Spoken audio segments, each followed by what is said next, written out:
Give me Psalms 82 and 6. Psalms chapter 82 and verse 6. I have said, ye are gods. I have said, ye are gods. Sister said that brother is no good. He's lazy, unreliable. He broke. He ain't good looking. But guess what, sisters? He's God. He's God. He's God! That's right. Well, let's look at that first. That's what we want. Now, this, put the link. Now, I really like this, and I hope that this can inspire us, and I'm sure it will. Did you put this up too, Ruben? This article? Thank you. Black neighborhood unites to open a grocery store. Now, this is profound. I love this thing. This is in North Carolina. A North Carolina neighborhood has come together to open their very own grocery store after 15 years of being without one. So for 15 years, if you want to go to the store, you had to travel outside of your area to go to the store. Much of Northeast Greensboro, North Carolina, used to buy their groceries from a local Winn-Dixie. But in 1998, despite being profitable, the store in the primarily black and lower income community, poor white trash lived there too, closed down due to the company repositioning itself across the Southeast, according to Yes Magazine. The city of Greensboro attempted to listen to the demands of its citizens and find another grocery store willing to open in the area, but to no avail. So black folks went out looking for somebody. Mr. White Man, can you open a store in our community? The white man said no. So as a result, residents figured they would have to take matters into their own hands. I love this thing. If they wanted a reliable source of food, if they wanted a reliable source of food, period. In 2012, community members and leaders gathered to form the Renaissance Co-op Committee, RCC. The RCC dedicated themselves to learning the ins and outs of opening and maintaining a cooperative grocery store. So, meaning what? They took what? It starts with a C. Who said it? Counsel. They sought counsel. They sought counsel. How to do it. They were not familiar with or had the understanding of or the necessary knowledge of how to open up a grocery store, the ins and outs of it, what you need to do to succeed. Okay, where am I at, Abiel? Okay, RCC. The RCC dedicated themselves to learning the ins and outs of opening and maintaining a cooperative grocery store according to the store's webpage. In 2013, the RCC elected its board of directors for what would become the Renaissance Community Co-op, including a black president. All right, so now let's go down to the video. Does that video play right there? Okay, put the link up for them online. So black folks got together with poor white trash and was able to do something. Now, this is just to inspire us as we come into this truth to do greater and better things. Come on. I want a grocery store. I want a grocery store. I want a grocery store in my neighborhood. In my neighborhood. a place where community, health, and wealth grow with every purchase. We want a grocery store that we own. We own along with our neighbors. I need to be able to walk to my store. I want a store I could walk to. I want a store that offers good jobs. And a living wage. Something that we could call our own. Something that we could be proud of. We want. We want. We want a co-op. We want a co-op. We want a co-op. Where the employees look forward to going to work. I want a grocery store that doesn't pick up and leave. But that is given back to me as I'm giving to it. So we can decide what is sold in our neighborhood. I want a grocery store where the profits go back into our community. I want a co-op that helps us raise healthy children. That keeps my daddy healthy. We want a store that sells food. I want vegetables. I want vegetables.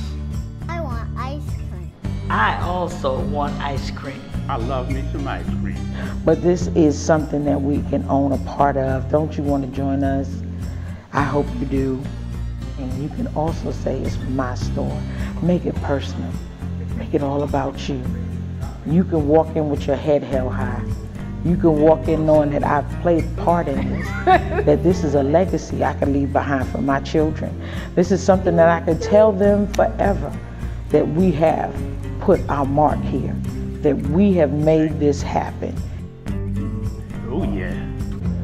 Now that's a good thing. That's a very, very good thing, and it definitely should inspire us. Go ahead. You know what's powerful about that is because just from doing that, that will open up other opportunities, because they're going to need trucks to bring things in. They're going to need farmers. They're going to need all kinds of suppliers to work with this store. So that's going to inspire other avenues of business. Okay, that's what you got to see when you see something like this here, because what it will do, it will spawn ideas in other areas, and it will become a collective community type of thing. And that's how you take over the planet, so you can understand. Exactly. By little examples like this. I just want to make another statement concerning the commercial that we saw, because I was listening to the part where they said that when he goes to work, he can come in with his head held high. That's right. The reason, what's the difference between him holding his head up high when he's coming to a job that he has part ownership, as opposed to going to somebody else's job? When you own something, you take pride in it. When it belongs to you, you would take stock in it. You understand? We had this, me and Deacon Asaph, we had this conversation years ago when we were talking about the reason why they speak about the black communities, projects, and so forth, and the reason why it's so run down is because the people don't own it. Once they begin to own it, then their mentality will change. That's what happens when you own things. When you own things, you will take stock in taking care of it, usually. Give me Jeremiah 29, and let's start at verse 4. I want y'all to understand that we have a lot of work to do as Israel. Knowing that we're Israel and the white man is the devil, that ain't the end all. There's more work that needs to be done. Getting people's minds right, we have to set in order. Come on, Captain. Jeremiah chapter 29 and verse 4. Thus saith the Lord of hosts, the God of Israel, unto all that are carried away captives, whom I have caused to be carried away from Jerusalem unto Babylon. This is during the time of Nebuchadnezzar. Go ahead. Build ye houses and dwell in them. Now remember, we were going to be in Babylon, ancient Babylon, for how many years, brothers? 70 years, 7-0. We've been here in this spiritual Babylon for almost 400 years. Watch what he says, verse 5 again. Build ye houses and dwell in them, and plant gardens and eat the fruit of them. Now I know in Texas they have a maybe I don't word it right. They have a, what they got? They're farming, right? They have a farm. Thank you. Go ahead. Take ye wives and beget sons and daughters, and take wives for your sons, and give your daughters to husbands, that they may bear sons and daughters, that ye may be increased there and not diminished. Any Israelite that tells you, although we've been here 400 years, do not obey what we just read, he's an idiot, and if you listen to him, you're an idiot. We ain't got to get no homes or houses, or we ain't got to do nothing. Right, coming back tomorrow. You simple as hell. Yeah, but you can get white women, right? Yeah, right. Read on. And seek the peace of the city, whither I have caused you to be carried away captive. When it says seek the peace of the city, that does not mean don't teach the Bible. You're still supposed to teach the truth out there, but don't be doing what? Breaking laws. That's all he's saying. Don't be robbing and stealing, raping. Don't do that. That's what Jeremiah is telling us. Read that verse again. And seek the peace of the city, whither I have caused you to be carried away captives, and pray unto the Lord for it. For in the peace thereof shall ye have peace. And we want peace. Now, listen. Get me Sirach 37, because it said that they consulted first before they got that grocery store.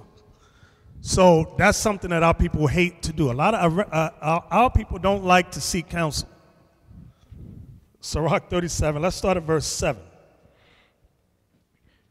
The book of Sirach, chapter 37 and verse 7.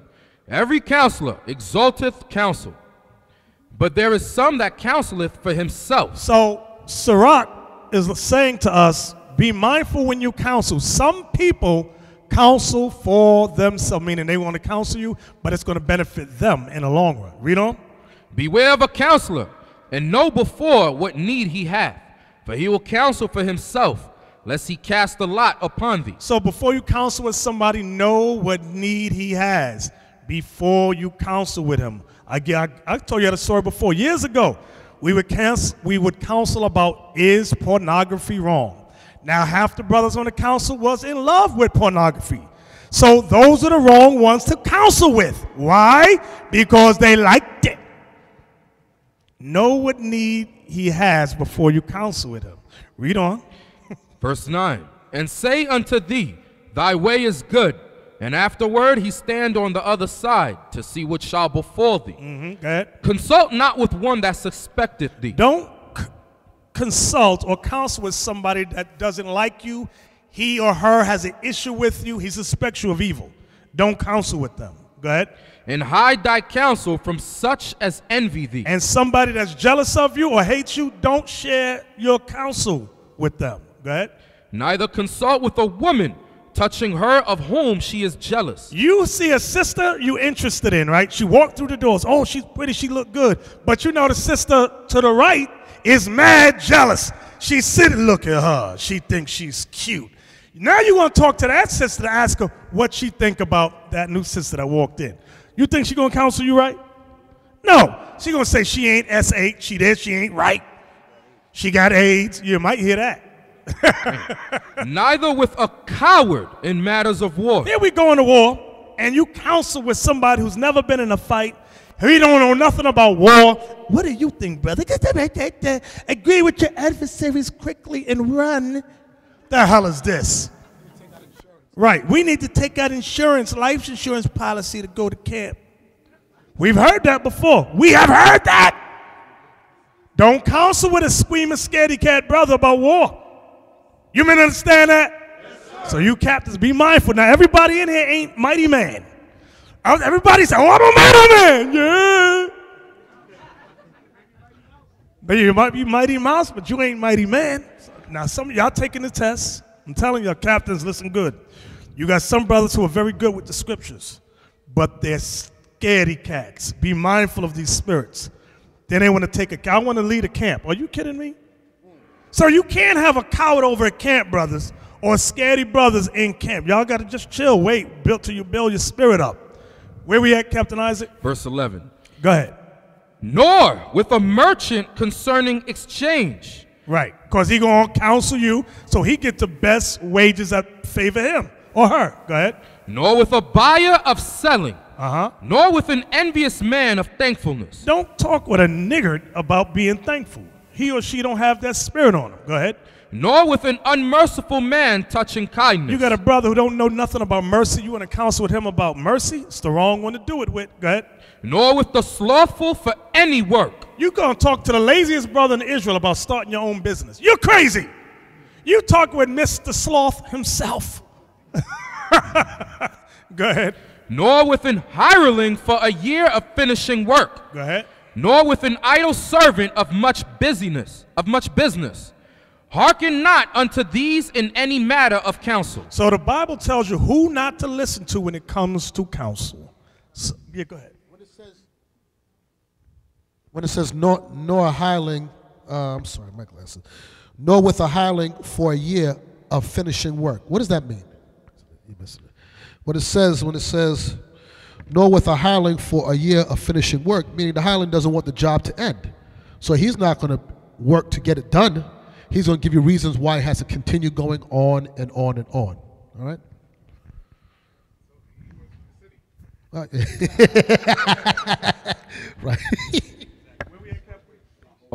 Verse 12. Come on, watch this. But be continually with a godly man, whom thou knowest to keep the commandments of the Lord, whose mind is according to thy mind, and will sorrow with thee if thou shalt miscarry. So Sirach says, be continually with a godly man, one who you know keeps the commandments. That's the first thing you brothers and sisters know. before you deal with counsel. Go ahead. And let the counsel of thine own heart stand. For there is no man more faithful unto thee than it. Come on. For a man's mind is sometime wont to tell him more than 7 watchmen that sit above in a high tower. So that's when you're in your mind, you already have your mind set up of what you're going to do. Once you do it, do what you're going to do. Go ahead. And above all this, pray to the Most High, that he will direct thy way in truth. So the main thing, above all things, you want to pray to the Lord before you take part on any matter. Go ahead. Let reason go before every enterprise, and counsel before every action. Now that's the part I really want to get to. Read 16 again. Let reason go before every enterprise, and counsel before every action. Go ahead, read it again. Let reason go before every enterprise, and counsel before every action. So what we saw in Greensboro, North Carolina, they took counsel, they reasoned about a supermarket. Now I'm getting somewhere with this. I'm getting somewhere with it. We just read who not to counsel with in business, correct, brothers? Okay, so now we're going to get to the topic. I know I've not gotten to the topic yet, but now we're getting to the Godfather topic.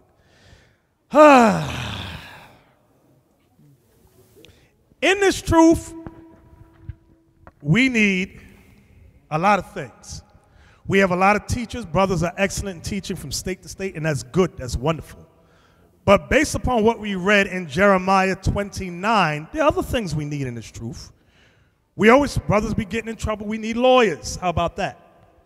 We need nurses. We need teachers, because we want our children to learn from us rather than send them to the middle-class white woman or man in your school system, public schools, who are the offspring of the civil rights movement, who was pro-segregation, who hated black kids being in school with white kids. These are our teachers now of our children. So we want to get to a point where we teach our own kids. Okay, everybody understand that? We need doctors. We need a lot of things. We need a lot of things. So it would behoove you brothers and sisters, if you're in school, continue. If brothers and sisters come in the truth, they're in school, encourage them on. Brothers, listen good. You get some sisters, you marry some sisters, they go, oh, I'm married now. Guess what's one of the first things they do? Drop out of school. That's a no-no. That's a no-no.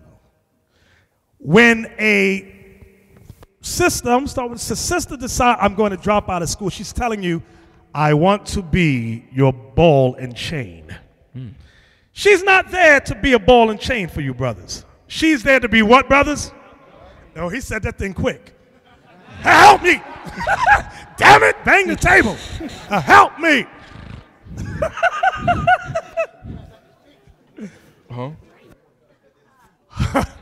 Husbands and wives are the physical manifestation of Christ and the church. I'm going to say it again. Husbands and wives are the physical manifestation of Christ and the church. Give me that in Ephesians 5. That might have went over some of your heads. Well, what do you mean by that? Paul told you a great mystery about marriage. Some of you young men don't understand marriage. You always want to get married. Ephesians 5 and verse 31. For this cause shall a man leave his father and mother. Shall a man leave his father and mother? Sisters, some of y'all get hooked up with some of these men, and they will not leave father or mother. They are your proverbial mama boys. And if you decide, sister, without counsel, I'm going to marry him, shame on you. We're not going to have counsel with you every week because you, sister, are a dummy. We told you. You have been warned. He's a mama's boy. He's not ready yet. He still lives with mommy and daddy. I'm going to marry him. He looks sexy. Well, you go ahead and marry him then. We ain't counseling with you week after week because now here she come. He always put his mama first. His mama say this. He do it in my... And I'm pregnant. Sister, you would use a dummy. We warned you in the beginning. You didn't listen to us. Or you didn't seek counsel prior to getting with him. Because there's a lot of situations, they don't come to us as fathers in this truth and ask us, what do they see? And I'm talking about, and I don't care what age you at. You come in this truth, you could be 50 years old. You came in here last week, you're a week old. and you come in here and these guys, you have your sidebar because you think you're of age and you're speaking and you get caught up. Then after the fact, then you come to us to fix it. We can't fix it now. Too late. You're married. You got a big baby Huey on your hands. My mama done told me. Read that again, Captain. Ephesians 5:31. For this cause shall a man leave his father and mother. So the first thing you brothers need to understand, when you decide to get married, leave your mommy and daddy. And shall be joined unto his wife. And joined unto his wife.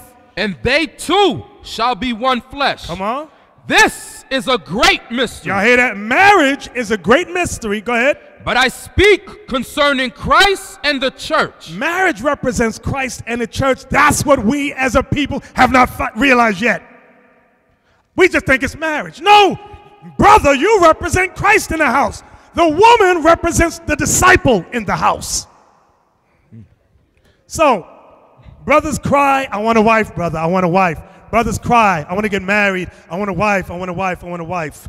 Not realizing the level of responsibility they're asking for. You men, when you say you want a wife, you're saying you are ready for a level of responsibility you have never seen before. And some of you brothers, you want to get married, but you don't realize your responsibility to your wife in this truth. Sisters, some brothers want to marry you, not to build a family at all. They don't want to build a family. They want, as I said, they want that sexual release. When I get that feeling, you know, that's all they want. That's all they want. Then you sisters realize that you have laid down with a black devil. A black or Latin devil. Because he ain't about nothing. He laying home scratching. That's all he do. He don't work. He don't provide nothing. All right? And then once they get that release, I'm going to tell you, sisters, the real them comes out. That's how men are. Once we explode, you know. Woo! You're going to see the real us within an hour or two. You're going to see the real us. Brothers, I'm going to tell you something. Women are not as easy as that. The real them, it takes a little while longer. They're more, right, thank you. They're more reserved before you see the real them. Brothers, see, the real them going to come out with men within the first hour, within that hour after our release. Women's may take a month or two. You're going to notice a few things with some women, brothers. You're going to notice, they drop out of school, some of them. Some of them don't want to work. I want you to take care of me. I know we need two family income, but I want you to provide for me. I'm going to lay here. Right. They don't want to be corrected. Don't tell them nothing. You're going to hear, you ain't my daddy. We're going to talk about that in a second. Right. You are lying in your own house. Sisters, I'm going to let y'all know, some brothers in Israel are immature. They are not ready to take the position that Christ took for Israel. So these are things you have to look at. And if you sisters are not wise enough to see that, seek counsel. And we will tell you, it's us up here or some of the captains, just talk. We'll let you know if a brother's ready yet. Oh, no, not ready yet. That brother right there, that's a hands-on brother. She go, oh, I like that. No, I don't mean that way. He's violent. That's what I'm talking. He got a temper. Be mindful of getting with that brother so he's able to calm his spirit down and deal with situations. Some brothers want to punch you in the mouth first and ask questions later. Go ahead. And it's for the brothers and sisters. If you all would take full advantage of the leadership that you have here and ask these questions, you'd be surprised how much problems you can get yourself out of. There's so much stuff that we know that we don't share with people, but as counselors we do know, and we can just navigate you. But for some reason, our people, I can count on one hand with 4 fingers left over, how many people listen to counsel concerning marriage. That is the single biggest decision you will make in this truth, other than coming into the truth, is who you pick as a spouse. Children, they're born to you. The woman or the man you pick, you're making a conscious decision, at least it should be conscious decision, a spiritual decision on who you choose to align yourself with for the rest of your life. And I've seen so many times people screw up at this because they're led by their rod or whatever it else is, and then after the fact, they got problems, and there's no fixing it unless somebody dies. Okay. Get Tobit 8 and 6. Tobit 8 and 6. Right, you can't kill him either. Can't kill him. Marriage is an institution that is foreign to blacks and Latinos.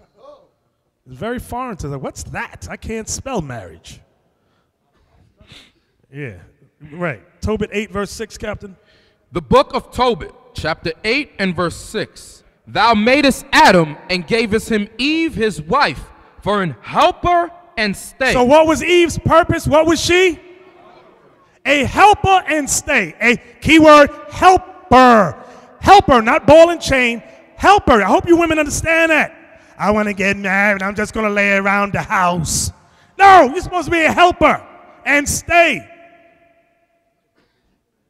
Yes, can we look it up? Can we look up that word helper? I looked in my thing, and the helper was real plain, but then it tells you help. So help says to give or provide what is necessary to accomplish a task or satisfy a need, contribute strength or means to, render assistance to, cooperate effectively. Cooperate effectively with aid, assist. Did that say argue?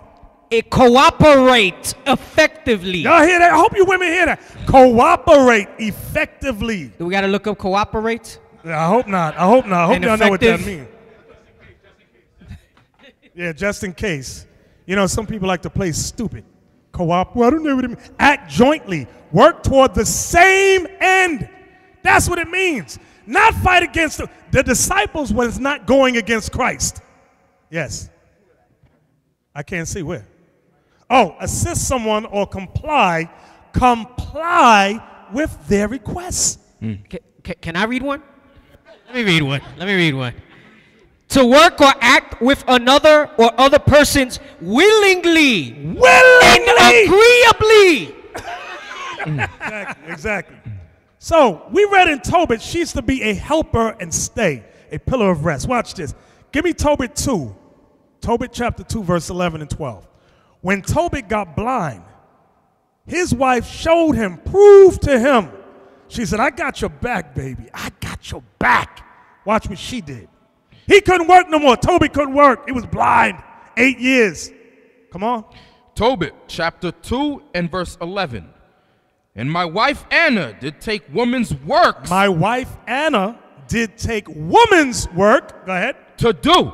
And when she had sent them home to the owners, they paid her wages. So because Tobit was blind, his wife went out and got woman's work. She said, don't worry, we are not going to be broke. I got what? Give me the word she had.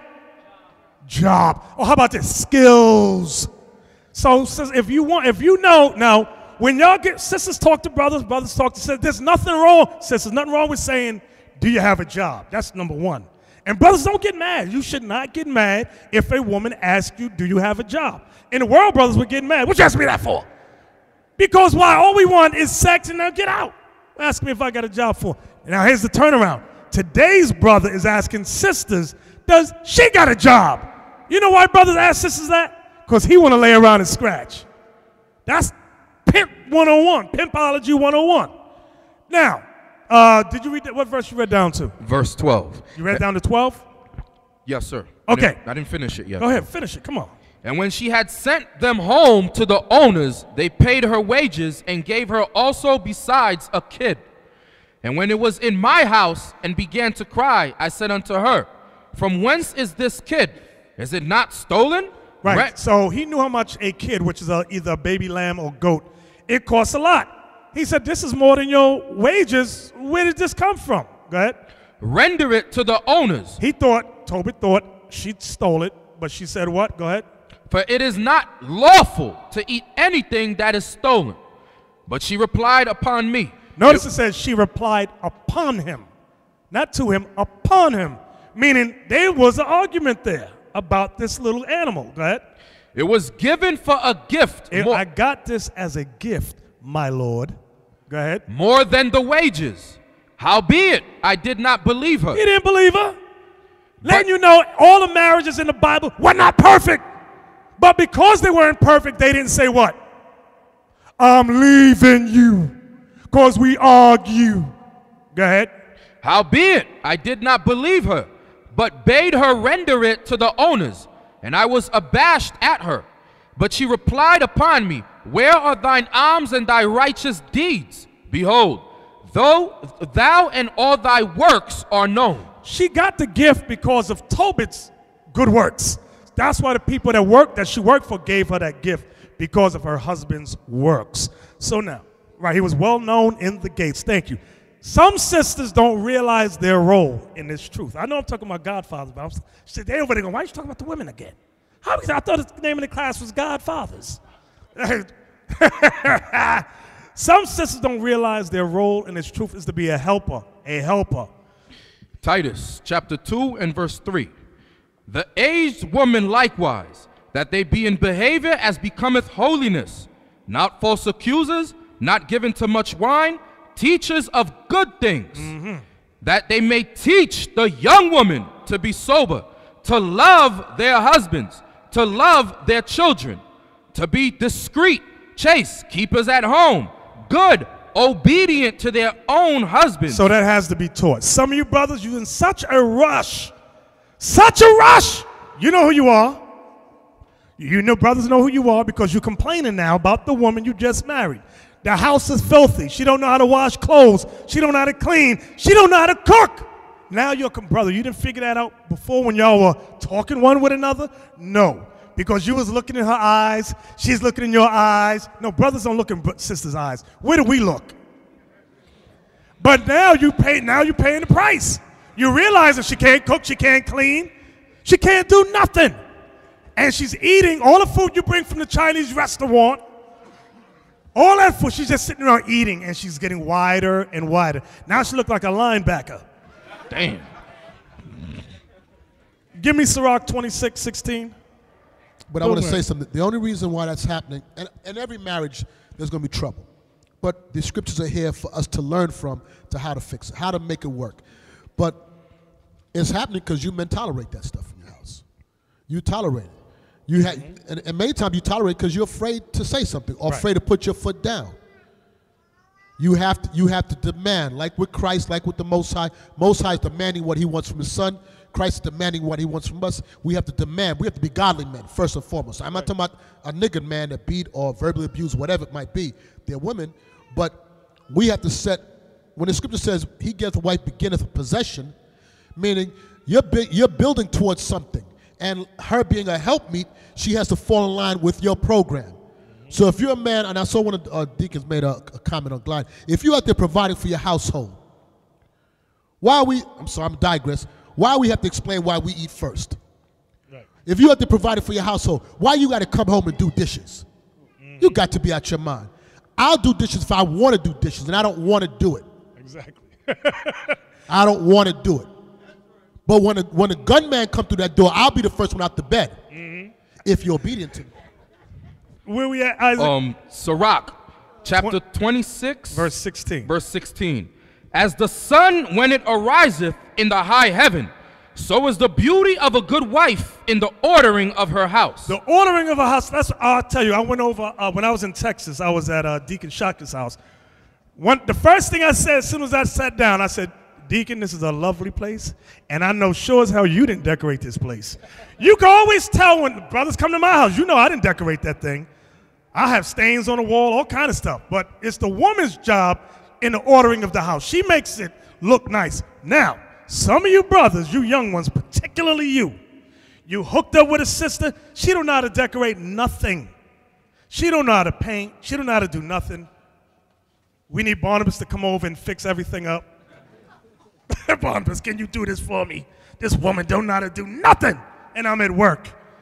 So you got to be mindful, very mindful.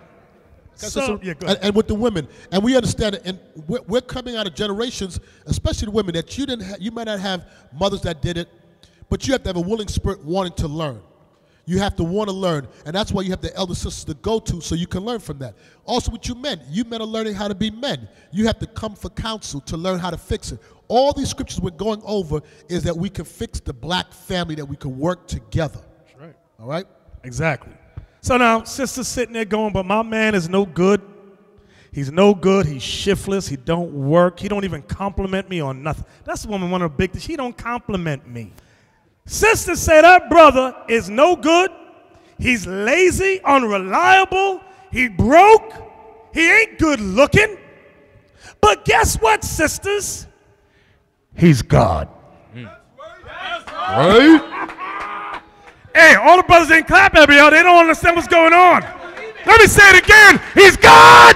That's right. Sisters ain't clapping at that. Look at that. Mm-hmm.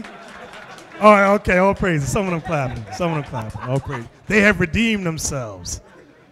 Some of them sitting there like an ostrich going, mm-hmm.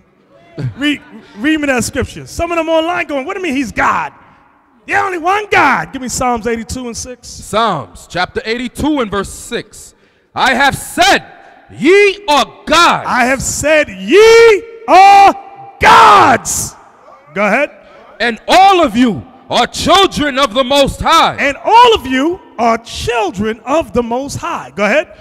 But ye shall die like men. But you shall die like men. That means we went into slavery. We lost our power. We lost our authority. We lost everything, sister. We lost everything. Even in slavery, the white man made sure we didn't have a leg to stand on. We get married, they would take our wife and send her to the next county to get another man. That's what happened.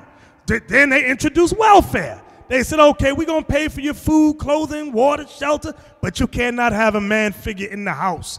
Some women said, okay, I want that. And you know what? The women that complained about the man ain't no good is the same ones who will be on the public assistance, have the welfare, who have accepted the white man's financial handicap to your life, and then complain. Well, sister, wait a minute. Did you accept the public assistance where there could be no man? Yes. So why you now in the same voice, you're saying a man is no good, he ain't home? He can't be home. What's wrong with you? Are you crazy? Read that again. But ye shall die like men. But men, we have died like men. Gods, we have died like men. Notice there's an S on that word, gods. It's talking about the men of the Most High, his sons. Get me, let's go New Testament now. Get me Romans 8:19. Brothers, listen good. Sisters, listen good to this thing here. The book of Romans, chapter 8 and verse 19. For the earnest expectation of the creature waited for the manifestation of the sons of God. Sisters, I want y'all to understand something about that no good, lazy, shiftless, unreliable black man or Latin man. Everybody's waiting for his manifestation of the sons of God. The entire planet Earth is waiting for him to take his rightful place. And sister, you're going to get your glory only when he gets his glory. Your glory is to support him. When you support him and he gets into that throne, you're going to get your honor, your praise. All that you look for, you shall have. But if you are a scorpion, always biting him, stinging him, oh, you're going to get something all right. Get me Ezekiel 34:31. Sisters always complain. Some sisters, let me reword my words. Some sisters complain, there's the Bible written in the masculine form. Some scriptures ain't written in masculine. We're going to read them tonight too. The book of Ezekiel, chapter 34, verse 31. And ye, my flock, the flock of my pastor, are men. That's right. Everybody need to understand that thing. God says the flock of my pasture are men, not women. Men. So sister, he might be no good, unreliable, shiftless, but that's why he's here, to get his mind right. He might not be marriage material yet, but give him time. We're working with him. We're working with him. We're trying to build him up. And when he's ready for you, we're going to say, all right, sister, he's ready for you. Take your king. Take your Lord. And it's a beautiful thing when you follow it in that order. Give me Proverbs 8 and 4. The book of Proverbs, chapter 8 and verse 4.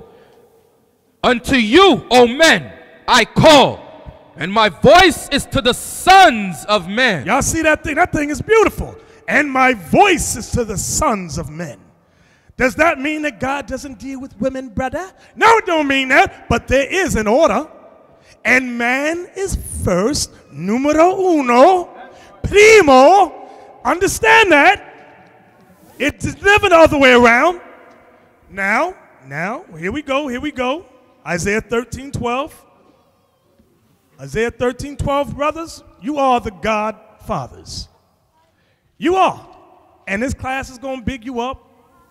We're going to strengthen you. We're going to help you. And if the sisters are in the right frame of mind, she's going to do the same thing. The book of Isaiah, chapter 13 and verse 12. I will make a man more precious than fine gold. Y'all see that? Go ahead. Even a man than the golden wedge of Ophir. I will make a man. Because right now, man, we ain't nothing in society. Last hired, first fired. Women get the better jobs. They're put in positions of authority over the man. That's all right. That's okay. Understand. There's examples in the Bible. There was an example in the scriptures of a sister who was made head over an entire empire. Okay, give me the book of Esther. Sisters, listen good. You might, when you leave home, sisters, some of y'all in here got good jobs. I know. Sisters online, we get emails all the time, they got good jobs. Very good jobs, and they make very good money. You want to get with a man who understands that, but more importantly, sister, you want to understand your role. Because some women think, I make more cheddar than you, I'm better than you. I'm running things up in here. I run the house. I wear the pants in the house. Let's see if Esther said that thing. Esther, chapter 9, verse 29. Then Esther the queen, the daughter of Abihail, and Mordecai the Jew, wrote with all authority to confirm the second letter of Purim. So when you read this history, Esther used her authority to benefit who? Israel. She didn't forget. I mean, she did forget. Mordecai had to put her back in the right frame of mind. But when she got back in her right frame of mind, she used her authority over the entire Persian Empire to save her people, Israel. That's what she did. That's what women have to have in their mind. They have a position of authority. Okay, let me use this to help my people. Let me use the monies I make to support my nation, my people, my family, my husband. Give me 1 Corinthians 11:3 now. So now, sister, you understand as a helper in state, you have to use your power, your authority, your know-how to support your nation of Israel, support your family, support your husband. That's your job when you have that authority in the world. And men, if you marry a sister who has authority in this world, don't pull her down. Don't try to destroy her. Come on. 1 Corinthians chapter 11 and verse 3. But I would have you know that the head of every man is Christ, and the head of the woman is the man. That's what the Lord is looking for. He's only looking for women that acknowledge that thing. When a woman has an attitude and does not acknowledge it, the Lord can't use her. She's in that Christian 50-50, my way or the highway frame of mind. God cannot use her. Maybe in the evil sense he can, but not in righteousness, because her mind ain't right. Now, give me Galatians 3, because here's the Christian woman's ammunition. Against all the scriptures we read, the Christian woman will run here. Galatians 3, 28, 29. The book of Galatians, chapter 3 and verse 28. There is neither Jew nor Greek. There is neither bond nor free. There is neither male nor female. For ye are all one in Christ Jesus. And if ye be Christ, then are ye Abraham's seed and heirs according to the promise. So the subject of verse 28 and 29 is being Abraham's seed and heirs. What's that next word? Heirs of what? According to the promise. According to the promise. So when Paul says there's neither Jew nor Greek, it's in keeping it in context. He's talking about being an heir to promise, correct?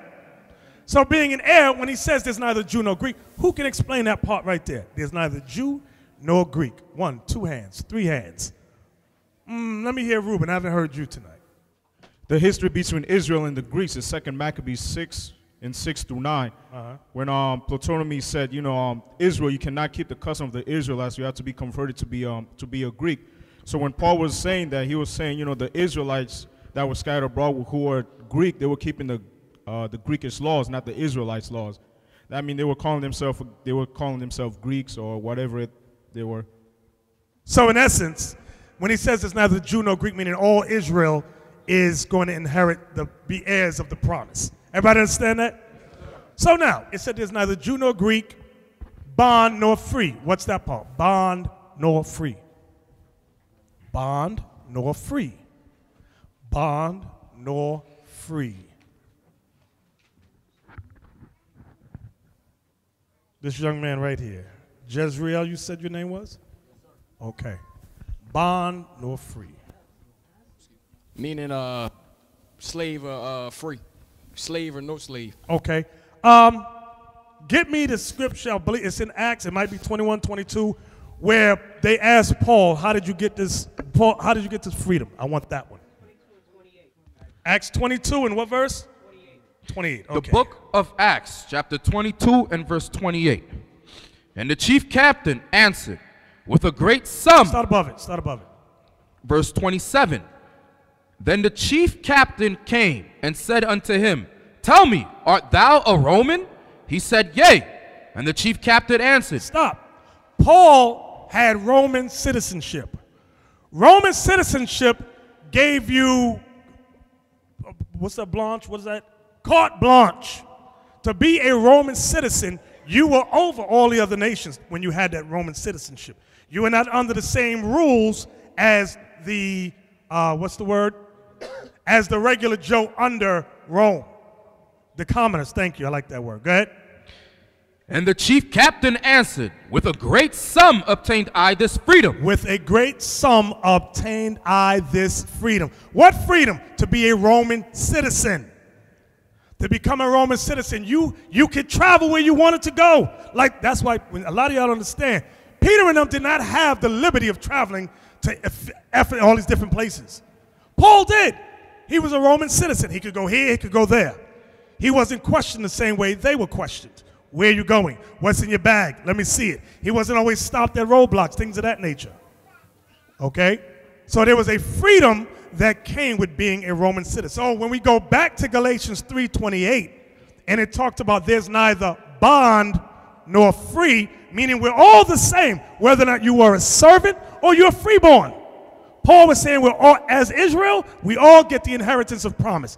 Now the question comes in the next part of Galatians where it says there's neither male nor female. What's that? Because Christians use it to say that means men and women are equal. Equal in the they're right in that sense, but an equal in context of what? In being an heir of the promise. You men understand that? Being an heir to the promise that was given to our forefathers. There's equality there because the husband could be the devil, the woman gonna get saved if she's not, or vice versa. You understand that? We're heirs together. Okay? So now. Galatians 3:20 means we're all heirs. It does not mean there is no order. The Most High loves order, even when it comes to the nation of Israel. Uh-oh. People going to get mad now. Laba going to get mad. Look at his face. God loves order. Give me that. In Genesis 49:8. But we're all heirs together. That's why it says there's neither Jew nor Greek. When it comes to being an heir of promise, that's true. There's no difference between the kingdom of Judah and the kingdom of Israel, which was Ephraim and the other 10. The book of Genesis. But watch this. Chapter 49 and verse 8. Get mad. Judah, thou art he whom thy brethren shall praise. Get mad now. Thy hand shall be in the neck of thine enemy. The Most High said, Judah, or he looked at all the 12 tribes and said, Judah, you're the one thy brethren shall praise. Let's see why. It says your hand shall be in the neck of thine enemy. Why? Give me Zechariah 12:7. The Most High is about order. Now, I want you to understand, just because you're Judah, don't mean that you're part of the 144. Some Judah is level 3 retarded. I'm going to tell you straight. Some Judah ain't right.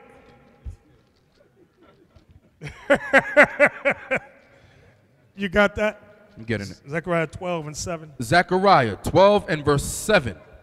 The Lord also shall save the tents of Judah first, that the glory of the house of David and the glory of the inhabitants of Jerusalem do not magnify themselves against Judah. So the Most High said, I'm going to raise Judah first. They're going to be the teachers. They're going to be the ones in the forefront of this thing. That's how the Most High set it up.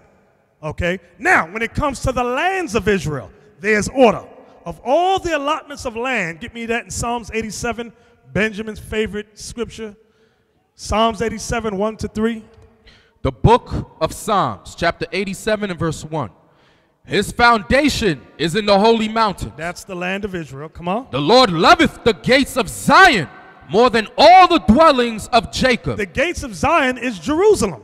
He says, I love Jerusalem more than all the lands of Israel. Go ahead.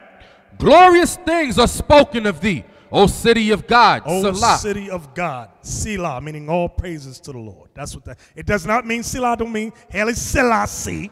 It don't mean that. The hell is going on here? So now, I got to get back to the man. I got to get back to the Godfather topic. Let me go back. Sisters, your man, we have read that he is God on the earth. That don't mean he's the Most High. It don't mean he's Christ. But he is under that, give me the word. He's under that title right there. Watch this. Watch this, Numbers 30 and 1. Come on. The book of Numbers, chapter 30 and verse 1. Let's show you the man's God-like authority. And Moses spake unto the heads of the tribes concerning the children of Israel, saying, This is the thing which the Lord hath commanded. If a man vow a vow unto the Lord, or swear an oath to bind his soul with a bond, he shall not break his word. He shall do according to all that proceedeth out of his mouth. So now, Moses reminded you Israelite men, whatever you say you're going to do it before the Lord. But now he says, he addresses the woman. Watch. If a woman also vow a vow unto the Lord, and bind herself by a bond, being in her father's house in her youth. Being in her father's house in her youth. She's a daughter. Go ahead. And her father hear her vow, and her bond wherewith she hath bound her soul, and her father shall hold his peace at her. Then all her vows shall stand, and every bond wherewith she hath bound her soul shall stand. So the vowing went into, she goes before the Lord to send up prayers. She's praying to the Lord verbally. The Father can hear her. Whatever she's asking the Most High for, wants him to do for her, if he doesn't interject everything that the daughter has prayed for, the Most High said, because the Father did not intervene, she shall bind herself with what she says. Read.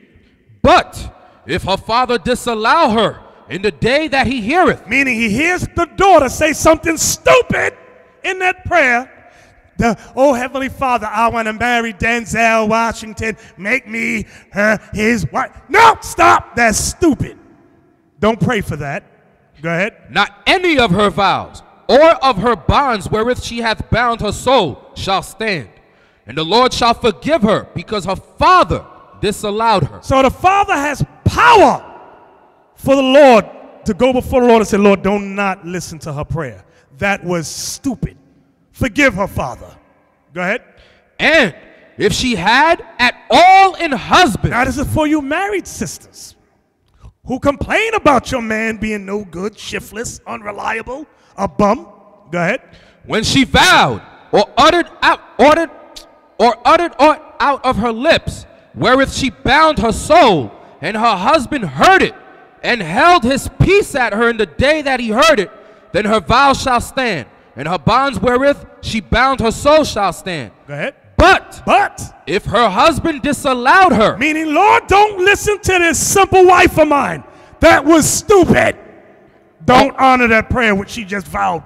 Do not honor that. Go ahead. On the day that he heard it, then he shall make her vow which she vowed, and that which she uttered with her lips, wherewith she bound her soul, of none effect. Of what effect? Of none effect. Now that's some power you brothers didn't know you had. Some of the women didn't know. authority to do that? Yes. He is God.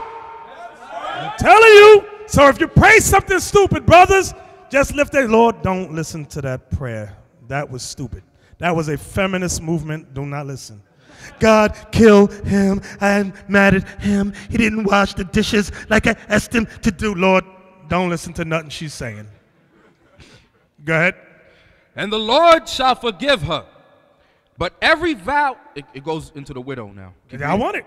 But every vow of a widow and of her that is divorced. This is for the woman who is a widow. She don't have a husband, and she that is divorced don't have a husband.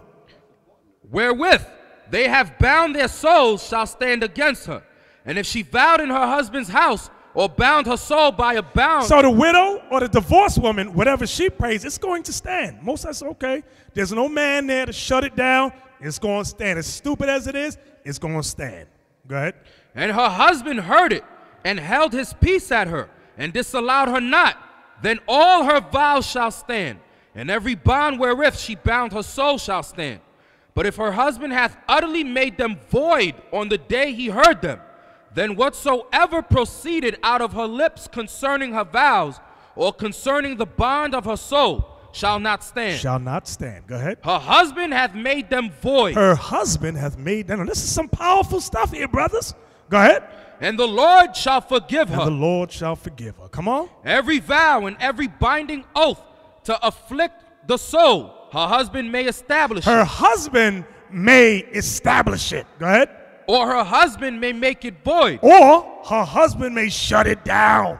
Go ahead. But if her husband altogether hold his peace at her from day to day, then he establisheth all her vows, or all her bonds, which are upon her. He confirmeth them, because he held his peace at her in the day that he heard them. Be mindful, you scaredy brothers. You hear the woman say something stupid, and you don't want to say nothing because she might yell at you. You simple as hell. You bound yourself to that stupidity too. Go ahead. But if he shall any ways make them void after that he hath heard them, then he shall bear her iniquity. You're going to bear the iniquity. If she prayed something evil and stupid, it might be your own death. God, kill him. And you don't say nothing. Okay, go ahead. These are the statutes which the Lord commanded Moses between a man and his wife, between the father and his daughter, being yet in her youth in her father's house. So now, does that mean God does not deal with the woman? No, it does not mean that. Now, sisters, when we read this, some sisters read about how the Lord used certain women, and they use those scriptures to mean, I am superior to the man. It goes, the ranking system is God, Christ, woman, then man. They're insane. I am right. Now, you mentioned the word prophetess. Brothers, listen. If a sister has to tell you she's a prophetess, chances are she's the devil the Bible speaks of. Because guess what? If she is a prophetess, it's going to come out. Everybody's going to acknowledge, hey, this sister such and such said this some time ago. Oh, man, the Lord was dealing with that sister. It's going to be revealed. When she has to go to you and go, I'm a prophetess, I'm a prophet. She's the devil. She's Juanita Bynum. Moses, Aaron, and Miriam. Out of those three, who was the main one God was dealing with? Moses. Okay, Exodus 7:7. Read that. The book of Exodus, chapter 7 and verse 7. And Moses was 80 years old, and Aaron What is 80? 80. Moses was 80 years old when God was dealing with him, when he repented. And it says, and Aaron what? And Aaron 83 years old, when they spake unto Pharaoh. Now here's my question. Miriam, was she younger or older than them both? She was older. When you read Exodus 2, remember she was the one that walked the baby Moses down the Nile.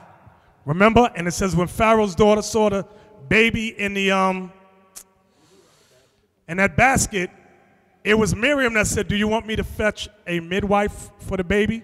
And Pharaoh's daughter said yes. And it says Miriam went and got the mother. Miriam was way older than Moses and Aaron. I said that for a reason. Just because Miriam was older, does that mean she was in charge? No. Because what book and chapter is the proof of that? Numbers chapter 12. Numbers chapter 12. Now, in case nobody read this before, because I know a lot of you are new, we're going to read a little bit of it. Give me that, Isaac. Yes, sir. The book of Numbers, chapter 12 and verse 6. And he said, hear now my words. If there be a prophet among you, I, the Lord, will make myself known unto him in a vision, and will speak unto him in a dream.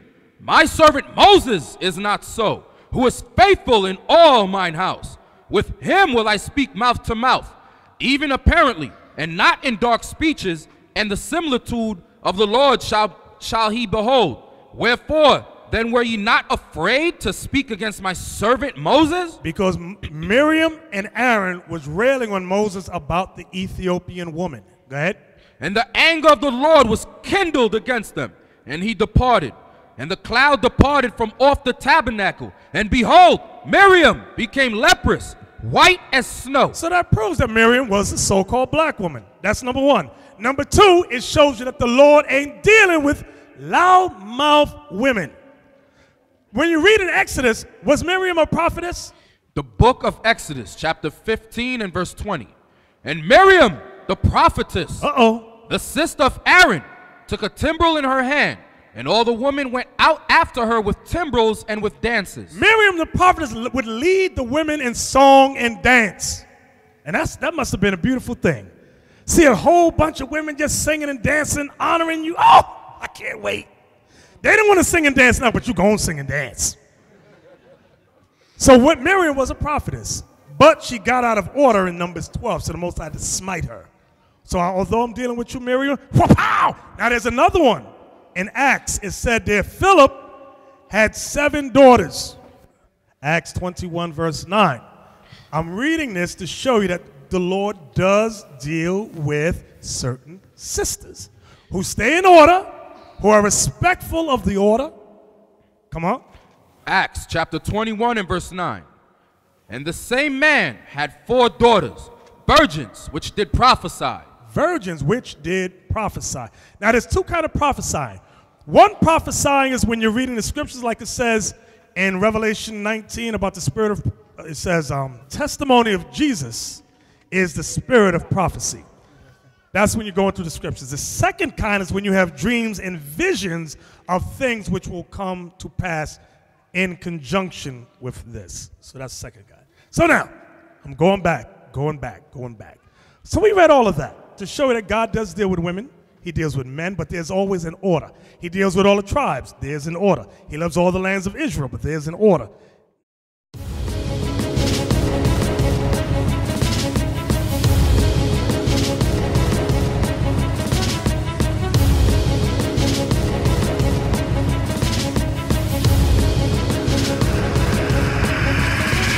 Shalom, Israel. I'm Elder Nathaniel of Israel United in Christ.